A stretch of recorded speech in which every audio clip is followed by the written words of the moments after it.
Osmania university వివిధ విద్యార్థి సంఘాల ఆధ్వర్యంలో ఏదైతే రాష్ట్రంలో ఉన్నటువంటి డిగ్రీ కాలేజీలు, పీజీ కళాశాలలు, అదేవిధంగా ఇంజనీరింగ్ కాలేజీలు యాజమాన్యాలకు సంబంధించినటువంటి బంద్కి సంపూర్ణ మద్దతు తెలియజేస్తూ ఫీజు రీఎంబర్స్మెంట్ బకాయిలు దాదాపు 9,000 కోట్లు దాదాపు 4 సంవత్సరాల నుంచి కూడా ఈరోజు పెండింగ్ లో ఉన్నది. ఇలా రాష్ట్రంలో దాదాపు 95% ఎస్సీ, ఎస్టీ, బీసీ, మైనార్టీ విద్యార్థులు మాత్రమే చదువుతా ఉన్నారు ప్రైవేట్ కళాశాలలో.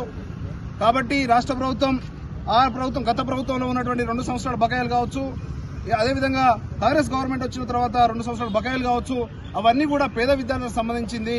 ఇవాళ ఫీజు రీఎంబర్స్మెంట్ స్కీమ్ తీసుకొచ్చింది ఆ రోజున కూడా కాంగ్రెస్ పార్టీ. కాబట్టి ఖచ్చితంగా ఈరోజు వాళ్ళు దాదాపు 3-4 సంవత్సరాల నుంచి వేచి చూస్తా ఉన్నారు.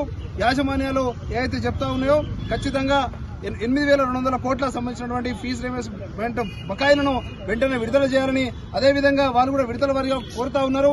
50% ఇప్పుడు, అదేవిధంగా వచ్చే సంవత్సరం మార్చి కల్లా మిగతా బకాయిలను 50% కూడా ఇవ్వమని కూడా వాళ్ళు చెప్తా ఉన్నారు. కాబట్టి ఇప్పటికే బట్టి విక్రమార్క గారు, అదేవిధంగా వివిధ మంత్రులు చాలాసార్లు మీటింగ్ కూడా చేపట్టడం జరిగింది.